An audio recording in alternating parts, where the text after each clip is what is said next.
আজকে সভায় আমার মাঝে উপস্থিত গুয়াহাটি উচ্চ ন্যায়ালয়ের সম্মানীয় ন্যায়াধীশ ন্যায়মূর্তি কল্যাণ রায় সুরালা মহাশয়, এই বারের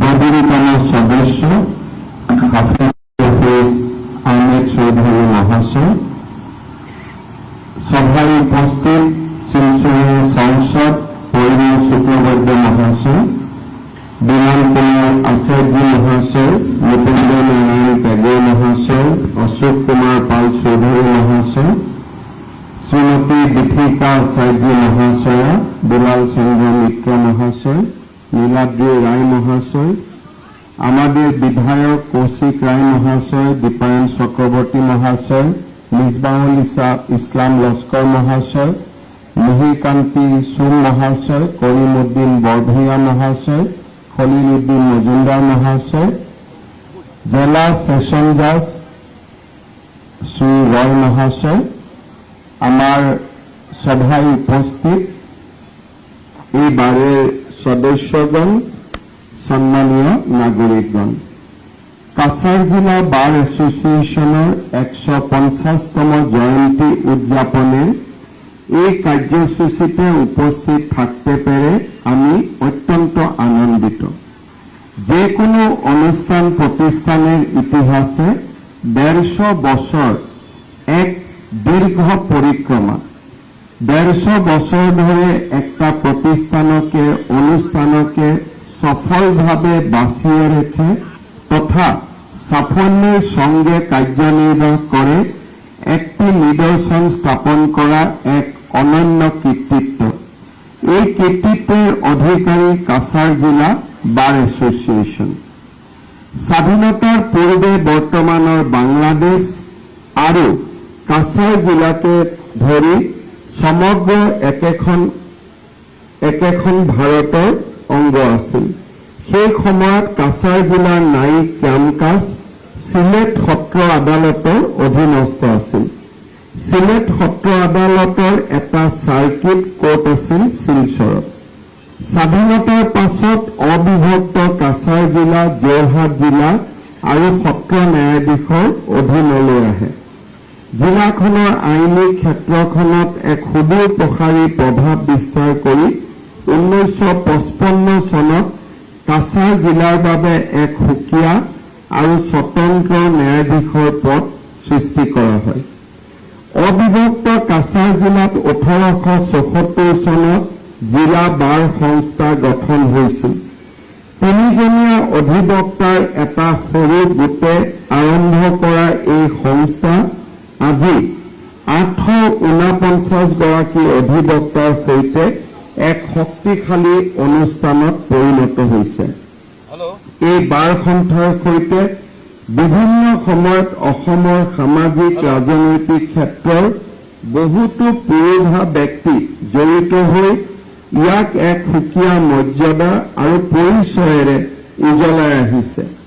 ৰাজ্যৰ অন্যতম পুৰণি এই বাৰ সন্থাৰ পৰা কৰ্মজীৱন আৰম্ভ কৰি পৰৱৰ্তী সময়ত বহু কেইগৰাকী অধিবক্তাই ৰাজ্যৰ আইন ক্ষেত্ৰখন মহীয়ান কৰিছে। অধিবক্তাৰ স্বাৰ্থ সুৰক্ষিত কৰাৰ সমান্তৰালভাৱে এই সংস্থাৰ সদস্যসকলে বিভিন্ন সময়ত সমাজৰ বৃহত্তৰ স্বাৰ্থৰ হকেও থিয় দি আহিছে। সমগ্ৰ অঞ্চলটোৰ আইনী আৰু সামাজিক দিশত প্ৰভূত বৰঙণি আগবঢ়াই অহা এই বাৰ সংস্থাই অঞ্চলটোত দেশৰ স্বাধীনতা আন্দোলনৰ পৰা আৰম্ভ কৰি সকলো প্ৰগতিশীল আন্দোলনৰো নেতৃত্ব বহন কৰিছিল। 150 বছৰীয়া জয়ন্তীৰ গৌৰৱপূৰ্ণ দিনটোত মই কাছাড় জিলা বাৰ সন্থাৰ সকলো প্ৰাক্তন আৰু বৰ্তমানৰ বিষয়ববীয়া তথা সদস্যলৈ আন্তৰিক অভিনন্দন জনাইছোঁ। প্ৰতিষ্ঠা কালৰ পৰা বৰ্তমানলৈ 150 বছৰীয়া পৰিক্ৰমাৰ উপলব্ধি জিলা বাৰ সন্থাৰ লগতে সমগ্ৰ কাছাড় জিলা তথা বৰাক উপত্যকাৰ বাবে গুৰুত্বপূৰ্ণ।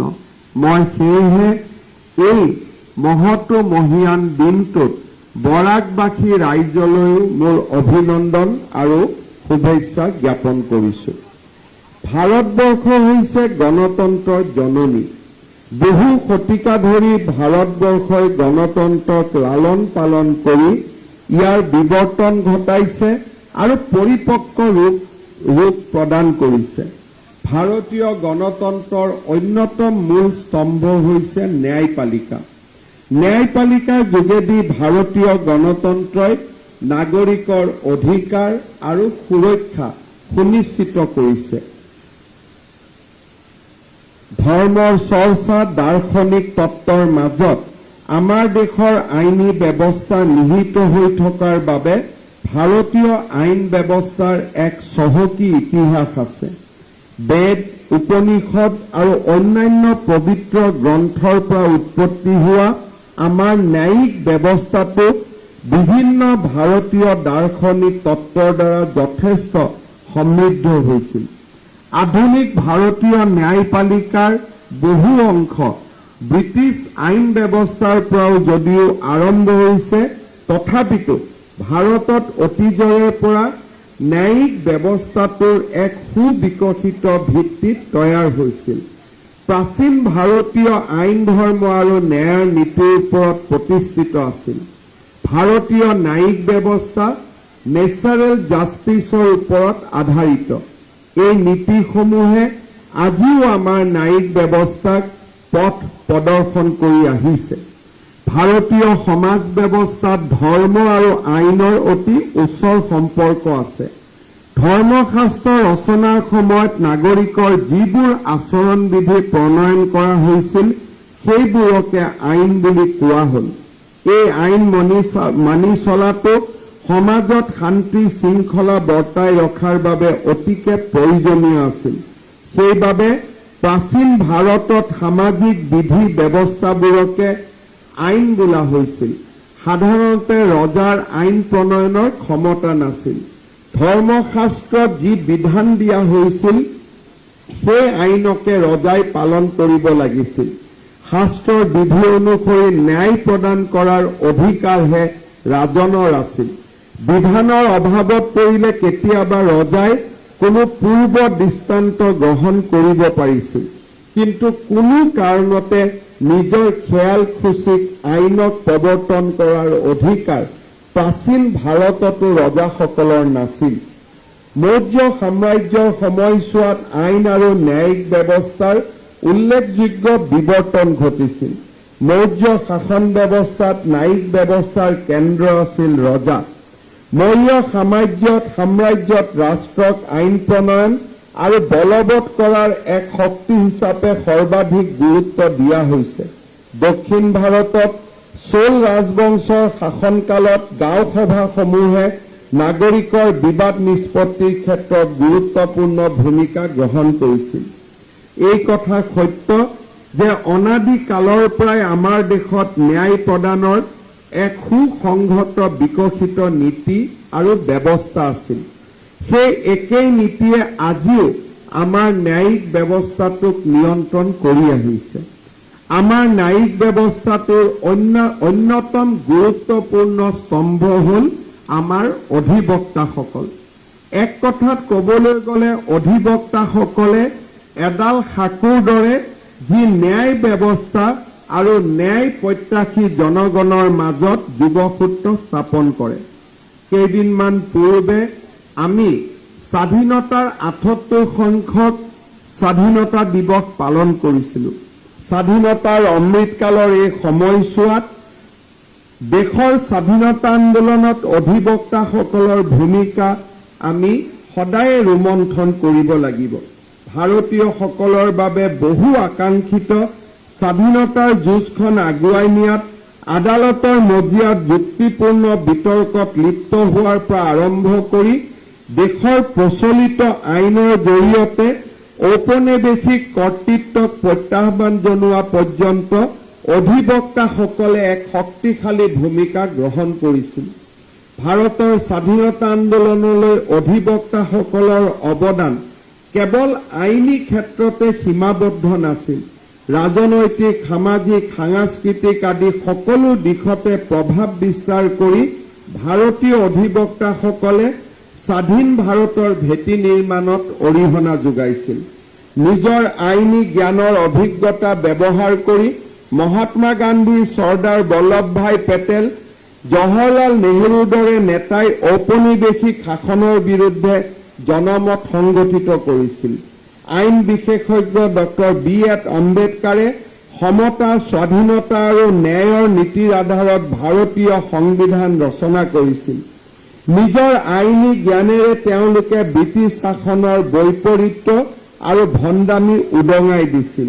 বছৰ বছৰ ধৰি যিবোৰ অধিকাৰৰ পৰা ভাৰতীয়সকলক পৰিকল্পিতভাৱে বঞ্চিত কৰা হৈছিল, সেইসমূহৰ পুনৰ প্ৰতিষ্ঠা তথা ভাৰতীয়সকলৰ স্বাধীনতাৰ দাবী আইনৰ জ্ঞানেৰে সমৃদ্ধ এই সংগ্ৰামক অধিক তীব্ৰতৰ কৰি তুলিছিল। ৰাজেন্দ্ৰ প্ৰসাদ, চক্ৰৱৰ্তী, ৰাজা গোপালাচাৰী আদিৰ দৰে নেতাই নিজৰ আইনী জ্ঞানৰ আলমত জনসাধাৰণক সংগঠিত কৰি নেতৃত্ব দিছিল। জনবিৰোধী আইনৰ প্ৰত্যাহ্বান জনাইছিল আৰু ঔপনিৱেশিক শাসকৰ দ্বাৰা বঞ্চিত নিষ্পেষিত লোকসকলৰ স্বাৰ্থৰ হকে যুঁজ দিছিল। ৰাওলাট আইন, ৰাজদু আইনকে ধৰি ব্ৰিটিছ চৰকাৰে স্বাধীনতা আন্দোলনত দমনৰ বাবে গ্ৰহণ কৰা কঠোৰ ব্যৱস্থা আৰু দমনমূলক আইনসমূহৰ বিৰুদ্ধে আইনী যুদ্ধত তেওঁলোক অৱতীৰ্ণ হৈছিল। এই নেতাসকলৰ সমান্তৰালভাৱে সমগ্ৰ দেশৰ আদালত কক্ষৰ অধিবক্তাসকলে স্বাধীনতা সংগ্ৰামীসকলৰ অধিকাৰ ৰক্ষাৰ বাবে যুঁজ দিছিল। বৈষম্যমূলক নীতিৰ বিৰুদ্ধে যুঁজ আগবঢ়াইছিল আৰু স্বাধীন ভাৰতৰ আইনী আৰু সাংবিধানিক ভেটি গঢ়ি তোলাৰ কামত নিজক নিয়োজিত কৰিছিল। অধিবক্তাসকলে তৃণমূল পৰ্যায়ত সক্ৰিয়তাৰে স্বাধীনতা আন্দোলনক নেতৃত্ব দি ভাৰত ভূমিৰ পৰা ব্ৰিটিছ ঔপনিৱেশিকতাবাদ উফৰাই পেলাবলৈ অক্লান্তভাৱে সংগ্ৰামত নামি পৰিছিল। এই অধিবক্তা সংগ্ৰামীসকলে এক চিৰস্থায়ী ঐতিহ্য আমাৰ বাবে এৰি থৈ গৈছে। সামাজিক পৰিৱৰ্তনৰ বাবে আইন যে এক শক্তিশালী আহিলা হ'ব পাৰে, শান্তিপূৰ্ণ উপায়েৰে যে ন্যায় লাভ কৰিব পাৰি আৰু এখন মুক্ত আৰু গণতান্ত্ৰিক সমাজৰ কাম কাজৰ বাবে আইনসন্মত শাসন যে অপৰিহাৰ্য, এই কথা আমাৰ অধিবক্তা আৰু স্বাধীনতা সংগ্ৰামৰ নেতাসকলে প্ৰমাণ কৰি দেখুৱাইছিল। আইনী ভিত্তি কেৱল আইন চৰ্চা কৰাই নহয়, ন্যায়, সমতা আৰু মানুহৰ মৰ্যাদাৰ সৈতে জড়িত নীতিসমূহ সুৰক্ষিত কৰাটোহে এই বৃত্তিৰ মূল প্ৰাথমিকতা হোৱা উচিত। তাৰ স্পষ্ট বাৰ্তা এই অধিবক্তা স্বাধীনতা সংগ্ৰামীসকলে সমাজৰ বাবে এৰি থৈ গৈছে।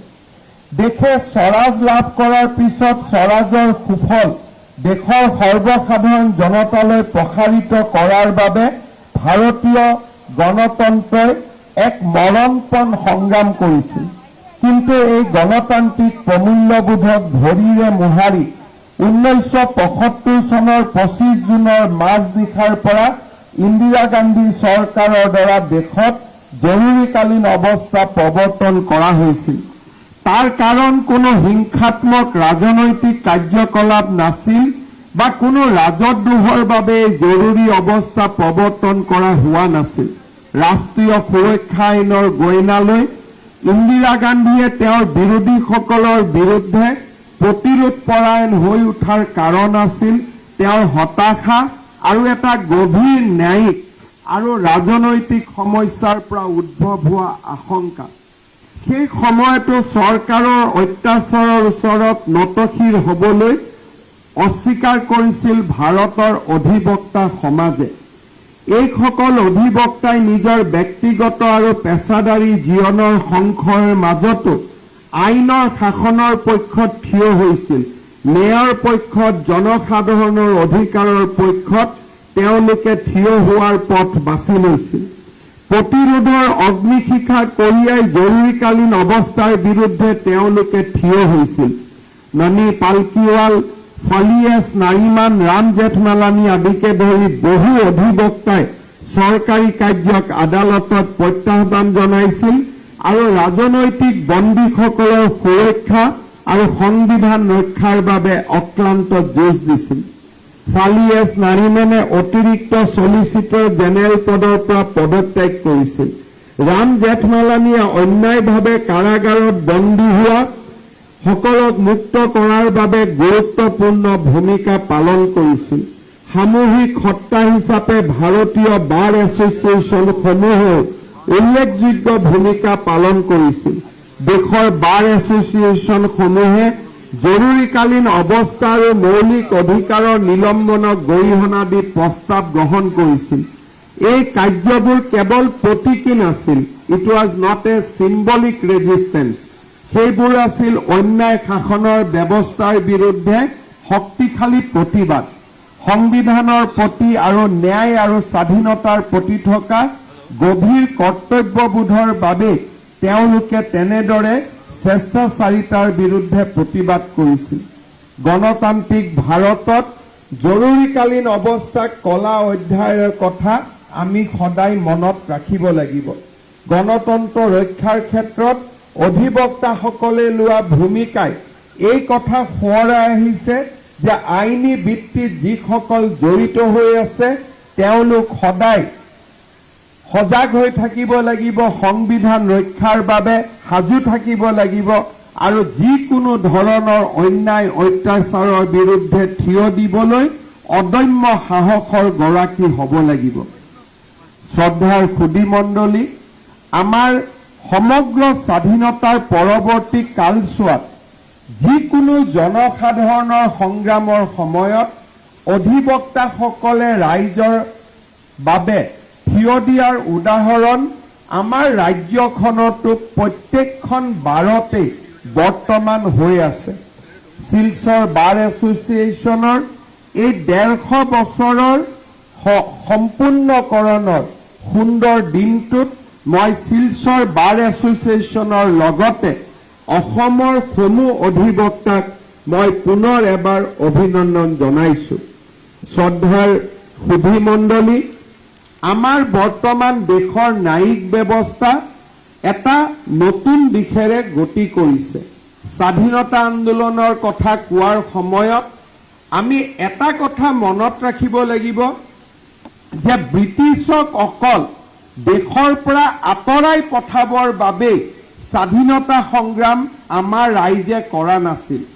আমাৰ ৰাইজৰ আকাংক্ষা আছিল যে স্বাধীন ভাৰতত যিসমূহ চৰকাৰে পৰৱৰ্তী সময়ত দায়িত্বভাৰ গ্ৰহণ কৰিব তেওঁলোকে ঔপনিৱেশিকতা বা শাসনৰ প্ৰতিটো স্তম্ভকে তেওঁলোকে ধ্বংস কৰিব আৰু ভাৰতীয় ব্যৱস্থা এটা আমাৰ দেশত তেওঁলোকে গঢ়ি উঠিব।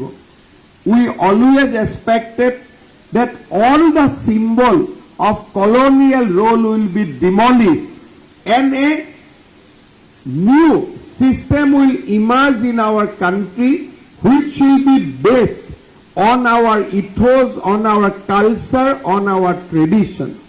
কিন্তু আমি সকলোৱে দেখা পাইছিলো যে ৭৮ বছৰ ধৰি আইন ব্যৱস্থাত কলনিয়েল কালৰ IPC, CRPC, Indian evidence act আদিও প্ৰৱৰ্তিত হৈ আহিছিলে।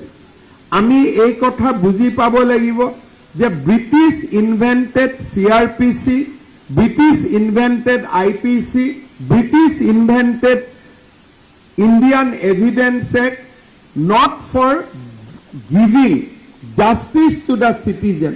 They invented these three colonial law only to protect their colonial legacy, only to protect their colonial rule. So we should have demolished all these three acts immediately after we attain our freedom. Kintu we continued with that, and situation we have created by ourselves that as if these laws were enacted post-independence era. We become accustomed with these laws, and oppression which British initiated, it continued. আমি ন্যায় ব্যৱস্থাটোক মানুহৰ পৰা দূৰলৈ লৈ গলো conviction বা আমাৰ যিটো আইনৰ ব্যৱস্থা এই আইনৰ ব্যৱস্থাই জনসাধাৰণৰ মাজত নিৰাশাৰ সৃষ্টি কৰিলে কাৰণ colonial weapon to rule the oppressed cannot be a weapon to give justice to the citizen of a independent nation. এই কথাখিনি আমি বুজি পাওঁতে পলম হল কিন্তু বৰ্তমান আমাৰ দেশৰ সংসদে ভাৰতীয় ন্যায় সংহিতা ভাৰতীয় নাগৰিক সুৰক্ষা সংহিতা আৰু ভাৰতীয় সাক্ষ্য অধিনিয়মৰ জৰিয়তে স্বাধীনতাৰ পিছত we have enacted 3 most important laws যি কব পৰা যায় যে ইয়াত ঔপনিবেশিকতাবাদৰ গুণ নাই ই ভাৰতৰ শাসন ব্যৱস্থাত ভাৰতীয় লোকসকলক ন্যায় প্ৰদান কৰাৰ বাবে আমাৰ সংসদে প্ৰণয়ন কৰা 3খন অতি গুৰুত্বপূৰ্ণ আইন সংসদে এই আইন 3খন প্ৰণয়ন কৰাৰ পিছত ভাৰতবৰ্ষৰ মুখ্য ন্যায়াধীশ উচ্চতম ন্যায়ালয়ৰ মুখ্য ন্যায়াধীশ ন্যায়মূৰ্তি চন্দ্ৰচূড় ডাঙৰীয়াই এই 3খন আইনৰ ওপৰত কৰা বিভিন্ন মন্তব্যই এই আইন 3খনৰ প্ৰয়োজনীয়তাৰ বিষয়ে আমাক আকৌ এবাৰ মনত পেলাই দিয়ে আমাৰ ৰাজ্যটো আমি 3খন ন্যায় সংহিতা ইতিমধ্যে আমি ৰূপায়ণ কৰিছো পুলিচ আৰু জুডিচিয়াৰী এই 3খন ন্যায় সংহিতা ৰূপায়ণৰ বাবে নিজক প্ৰস্তুত কৰি তুলিছে আৰু যিকোনো মুহূৰ্তত যেতিয়াৰ পৰা এই ন্যায় সংহিতা ইমপ্লিমেন্টেশন হৈছে মই দেখা পাইছো যে আমাৰ আৰক্ষী প্ৰশাসন আৰু জুডিচিয়াৰী কন্টিনিউ নলেজ আপগ্ৰেডেশনৰ জৰিয়তে তেখেতসকলে ইয়াক যিমান সোনকালে পাৰে এডপ্ট কৰাৰ কাৰণে প্ৰচেষ্টা কৰিছে মই ভাবো যে আমাৰ বাৰ এছ'চিয়েশ্যন সমূহেও কাৰণ after 1 month lot of charge sheet will be filed কাৰণ আমি প্ৰায় 2-3 মাহ হৈ যোৱাৰ পিছত আমি charge sheet ফাইল কৰো no new charge sheet will come on penal codes it will comes on the basis of ন্যায় সংহিতা আমাৰ কেইটামান বিল আদালতত আমাৰ এডভোকেট সকলে লয়াৰ সকলে পুৰণা পেনেল কোডৰ ওপৰতো নিজৰ কথা ক'ব লাগিব আৰু নতুন ন্যায় সংহিতাৰ ওপৰতো আমি আমাৰ ক্লায়েন্টৰ কেছ আমি সন্মুখলৈকে আনিব লাগিব it will be a hybrid system for at least next 2 decades কাৰণ lower judiciary order হোৱাৰ পিছত it will be challenged in high court it will go up to supreme court so পুৰণা penal code or relevance another 2 decades আমাৰ সমাজত থাকিব but simultaneously during these 2 decades lot of new cases will come on the basis of ন্যায় সংহিতা মই ভাবো that these periods from now onwards will be a very interesting period very challenging period for the advocates as well as for the judiciary and of course for our police also because they have to run the entire system on to hybrid model আৰু যেতিয়া এটা hybrid মডেলত কাম কৰা যায় তেতিয়া সদায় আমি ডিফিকাল্টিও পাওঁ and it invites lot of new challenges কিন্তু challengesৰ মাজতো আমাৰ যিটো দায়িত্ব যে আমি এখন independent country we have to demolish all the colonial structure all the colonial symbols আৰু লাহে লাহে আমি ভাৰতক এখন আমাৰ সিদ্ধান্তৰ ভিত্তিত আমাৰ শিক্ষা সভ্যতা সংস্কৃতিৰ ভিত্তিত ন্যায় প্ৰদানৰ বাবে আমি এটা ইন্ডিজিনাস আমি এটা নিজৰ সিস্টেম এটা আমি ক্ৰিয়েট কৰিব লাগিব কেতিয়াবা আমাৰ গুৱাহাটীত আমি যেতিয়া কিবা ডেভেলপ কৰিব খুজো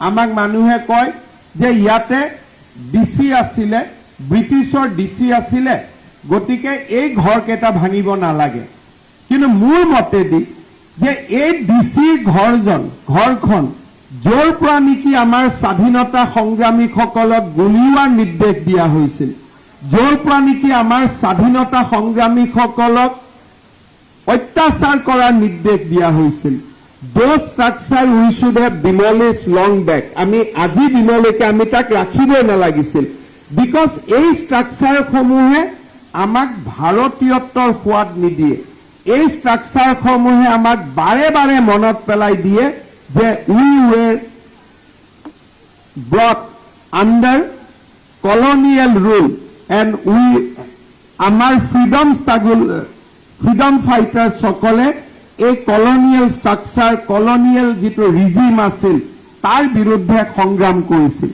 মুখ্যমন্ত্ৰী হোৱাৰ পিছতে মই systematically এটাকৈ colonial structure গুৱাহাটীত যিমান আছিল either I have demolished them or I have refurbished them in a way so that it looks Indianized then looks like more Britain কাৰণ আমি ব্ৰিটিছৰ সেই শাসন ব্যৱস্থাক ইয়াত কন্টিনিউ কৰাৰ কাৰণে আমি শাসনত অহা নাই আমি শাসনত আহিছো ভাৰতীয় ব্যৱস্থা তাক প্ৰৱৰ্তন কৰাৰ বাবে these three laws symbolize the aspiration of our freedom movement আজি freedom movementor aspirationক represent কৰা আৰু আজিৰ দিনত আমাৰ ভাৰতত যি আমি চ্যালেঞ্জৰ সন্মুখীন হৈছো তাক মোকাবিলা কৰাৰ কাৰণে এই তিনিখন ন্যায় সংহিতা আমি আজি প্ৰণয়ন কৰিছো যেতিয়া আমি কিবা এটা কথা কওঁ যে it is Indianise it is based on our culture বহু মানুহে ভাবে যে India is going back to 500 years India is going back 1000 years India is going back Maurya dynasty argument is not that we have taken our legacy on board but when somebody go through three new Nyay Sanghita these are most relevant correct and most scientific আজি যদি আমি এই তিনিখন ন্যায় সংহিতা চাব যাওঁ the cornerstone of the criminal investigation is now forensic evidence you can imagine that we are talking about a Indianized system but at the same time we are bringing the most relevant scientific knowledge in our system. We are talking about cyber crimes, we are talking about forensic investigation, we are talking all about the latest scientific development also.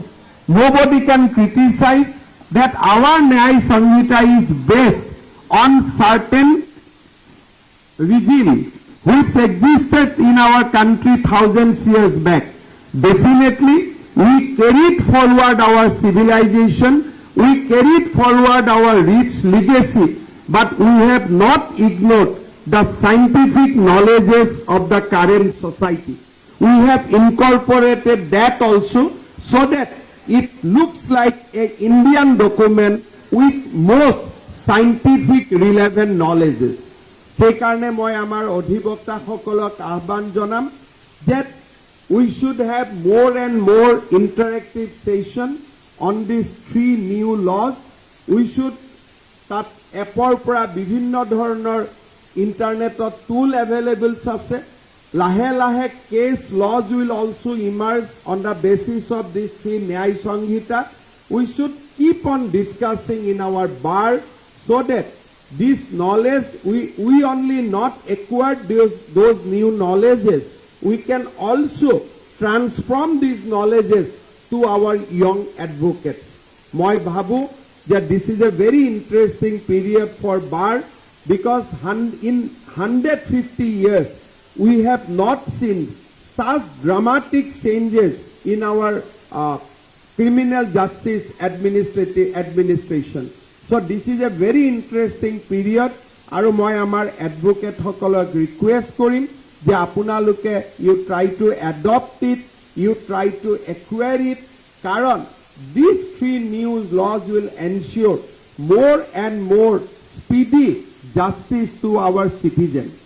Lastot মোৰ এটা personnel request আছে আমি যোৱা কিছুদিন আগতে কলকাতা আৰজি কৰ medical কলেজৰ incident আমি দেখা পাইছিলো we have seen the incident like Dhing yesterday now whenever these things emerge people demand instant justices from the government now for a politician it is very easy that okay if something is giving something is happening we are ensuring instant justices but that is not the rule of law will never allow me to do instant justices but why there is a demand for instant justices if there is a demand among the people for instant justices then we have to question ourselves যে আমাৰ এনেকুৱা কি কথা হৈছে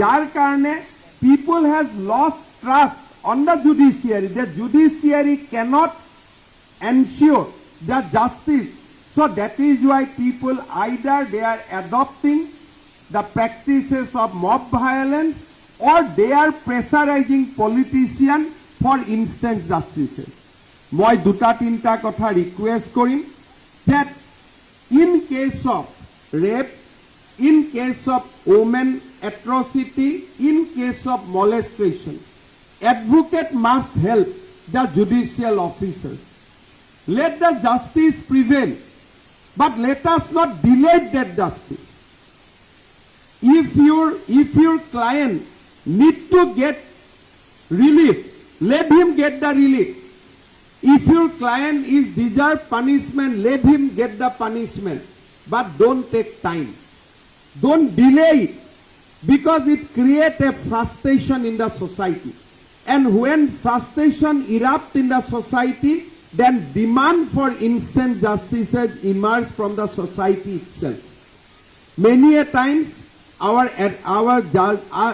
judges are willing to dispense the justice advocate comes they say no lordship I need time for today I need an adjournment for today you take adjournment for any other cases but don't take adjournment when it relates to a rape victim when it relates to a matter related against crime against women মই কেইদিনমান আগতে শিৱসাগৰত গৈছিলো I met the advocates মই এটাই request কৰিম যে our client may be innocent police may be wrong let him get the justice our client may be charge-sheeted wrongly let judicial officers decide on his discretion whether my client is wrong or right but let us not delay that process if we delay that process people lost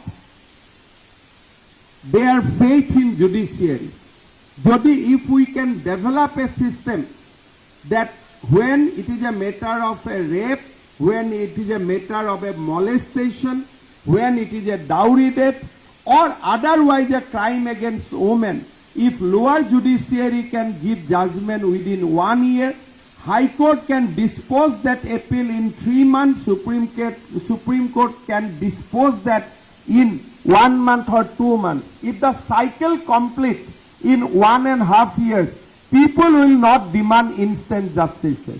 Now, in many cases, whenever this thing has happened, yesterday I was in Silchar, people are in, incident has happened in Dhing. No social media is handling, is asking me that arrest the culprit and search the culprit. Everybody is asking me, take action immediately. That means somehow people is of the view that if there is a search sheet, he will get a default bill. Police will not give search sheet at the time, and even if police give the search sheet, advocates will fight for the cases. After 3 to 4 months, the client will get bail. He will again come back to the society. Hearing and entire process will not completed before 10 years. People lost hope in that system. Moi bhabu The advocates must capitalize on the new Nyay Samhita. There are many good things to fast track the trial. District judge and district magistrate should not shy away from creating fast track court whenever sensational things, sensational crimes against women is reported.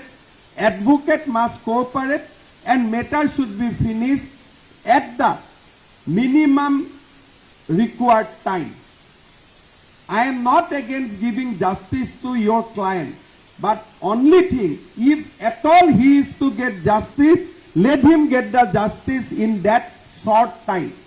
But let us not delay the trial. If we can create that kind of environment in the bar, people will continue to have faith in our judiciary and will be able to establish a nation which is based on justice and fair play. মোৰ এইখিনি আপোনালোকলৈকে অনুৰোধ আছিল।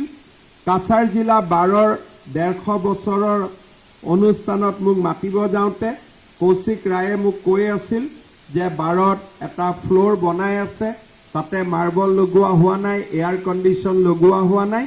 I will make sure that all these things happen at the cost of the government. এই দুআষাৰ কৈ মই আপোনালোকক পুনৰ এবাৰ 150 বছৰীয়া এই জয়ন্তীৰ পুনৰ এবাৰ অভিনন্দন জনাই মই মোৰ বক্তব্যৰ সামৰণি মাৰিছো। ধন্যবাদ। জয় হিন্দ, বন্দে মাতৰম।